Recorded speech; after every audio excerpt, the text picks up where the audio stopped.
the Dodgers, the talk of the town in baseball, yet again, Shohei Ohtani, knee deep in the scandal department. Now, if you have not heard, this is what we call a humdinger of a story. And so perhaps you missed it, but relax. Just relax. Just hang in there. Everything will be fine. I'm gonna walk you through this, okay? This does not involve the neighborhood bookie. So that is no update on the gambling. But instead, a benign event. Shohei Ohtani hitting his first home run with the Dodgers this week, and it ends up with people furious with the Dodgers. He ended up getting the ball back from a fan, and the Dodgers gave the fan a couple of used peanut shells. And they weren't even salted. Now, the fan and her husband are claiming the Dodgers took advantage of her to secure the ball for the phenom from Japan. That fan, who seemed like they had won the lottery, they had the meal ticket, a fan named Amber, and she gave the ball back. She handed it over to the Los Angeles baseball team in exchange for, listen to this. Did you hear what she got? This woman got, she got another ball, 2 signed Dodger hats, woohoo, a bat, and supposedly a quick conversation with Otani, although that apparently did not happen. So let us discuss the question. There's an accusation being made here. It's a pretty serious accusation when you think about it, the stakes of this with the money. So the Dodgers are being accused of taking advantage of a fan to help their guy, Otani, out to get the souvenir baseball. So where are you at on this one? All right, I'm going to go first. I've got Bugsy, Cooties, and Gillette. And we will combine all of these things together, and we are going to throw a backdoor cutter is what we're going to throw. That's some pitching lingo. You're not a seam head like me. You don't know what that means. Now, we right now only have really one side of the story. We have one side of the story, so it's hard to completely convict on one side of the story. There are 3 sides to every narrative. As you know, as you go through life as an adult, you have, in this case, the Dodgers. They're going to give their speech. You've got the side of the fan, which we know about, and then you also have the truth. So early on, at this point, the first furlong, the bums are certainly guilty of a self-inflicted, unforced error here.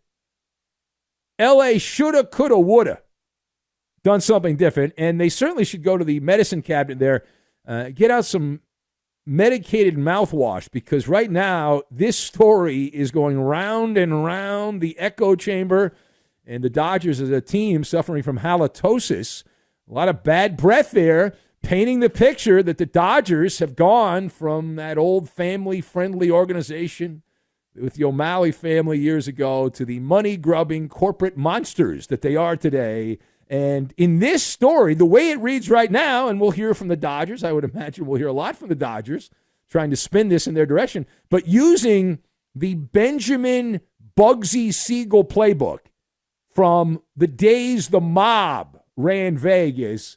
Bring in the goons, right? Using intimidation tactics, the way the story reads behind a paywall on The Athletic. This woman ended up with the Otani home run, the first as a Dodger. They took her away. They intimidated her, the goons from the Dodger security team. They threatened to not authenticate the prized ball. And they said, listen, if you don't hand the ball over, we are not going to authenticate it. And they strong-armed the fan. I don't know if they had Louisville Sluggers or not, but I just in my head, the cartoon bubble in my head, this all took place in some smoke-filled back room. Right, some smoke-filled back room. But when you take a couple of steps back, this is not just a harmless baseball. We live in the age of the Putin price hike and insane inflation.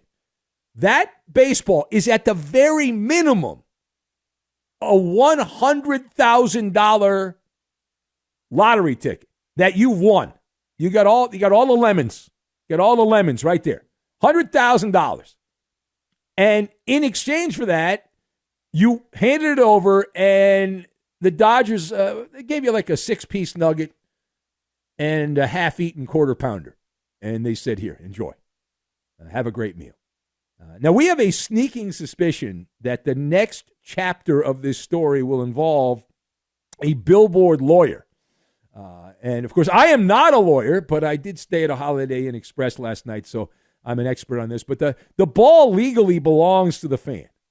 And if the people making the accusations can back this up, and that's where it becomes difficult, because from the way the story was written, as I understand it, the Dodgers took this woman by herself. Her husband was not with her, so it's her word against their word, which is normally how this works. So there's, that's not exactly what happened. But the contract, which you do get when you buy a ticket, right? It's a digital contract. Now, as I recall, if a ball is hit into the stands and you did not go on the field to get said item, then you're entitled to keep the item. Now, the Dodgers, I would imagine, are going to argue as well. Well, listen, we didn't force her to do this. She just did it on her own, and it's not our fault. It's her fault. We gave her a deal. You know how much those hats go for now? With Otani, those Dodger hats go for $7,000 each in the gift shop. But listen, you can't do what they're accused of doing without getting some kind of lawsuit. So, again, I think the Dodgers will come out and they'll say, we'll do this woman a solid, which is, I don't know what that means. What would that mean? It's a $100,000 minimum. You're going to cut a check, one of those oversized cartoon checks? All right, turning the page on that. Next stop is the cheater's house. Cheetah. The cheating Astros. We are told that the a-holes and infielder Alex Bregman are not close to a contract extension. Now, Bregman going to become a free agent following the 2024 season. In air quotes, the belief is that the Astros would prefer to keep the extension below 6 years, like 5 or 6 years. So the question on this one, what are the odds that Alex Bregman plays out the season and stays in Houston? Okay, so what are the odds on that, rather than go somewhere else? So I'm going to set the Maller Sportsbook odds on that Bregman stays in Houston at -800. That is an almost 90% chance, okay? And here's why. Because Alex Bregman's entire body, from his little toe to the top of his head, covered in cooties, right? He has been tarred and feathered by the baseball community, a central figure in the duplicity of the 2017 cheating Astros. And at age 30, you look at the aging curve, and the value's going down. And there are very few places, even all these years later, where you can put a blind spot on the double dealing that Bregman was involved in. So he's got to stay. He and Altuve have to stay. Altuve already signed his extension. Right, they're the poster boys of cheat right there. Tweeter and Tweeter too. All right, now last word here. We now sidestep to laundry. That's right, laundry. As the baseball season's been going on here, outrage alley continues over those Nike-designed, Fanatic-produced MLB uniforms. They're called Vapor Pro, and it's almost like they just vanish on their own. It's like a magic trick. And so this started in spring training. It has continued into the regular season. The 2024 season has featured uniforms that have, if you've been watching these games, and it's not even the cold part of the season, or the warm part of the season. It's still a cold part, rather. Excuse me. And you can see visible sweat stains, especially the gray uniform. I was watching the Yankee Diamondback game this week, and it was like a wet T-shirt contest with the Bronx Bombers there. It's much worse than the old uniforms, and this is supposed to be the newest tech out there. Follow the science. Vapor Pro. So Nike has finally admitted the Komodo dragon in the room is real. All right, and they're looking to try to change things up. The swoosh say they are testing, this is a quote, testing different options to lessen the moisture-related differences, the aesthetic color differences, as it's being described. So how do you process Nike's admission of MLB's wardrobe mistake, the wet T-shirt portion of the manuscript? So this also falls into the category, much like the Dodgers, and they didn't have to do what they did, that it's a self-inflicted wound.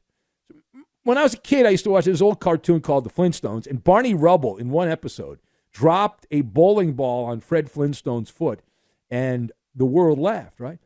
Baseball essentially did that. They dropped the bowling ball on their own foot, and baseball should have hired the people over at Gillette to make the uniforms, because their motto back in the day was never let them see you sweat, right? Nike's motto is let them see all. I want to see every glistening piece of sweat in your armpit.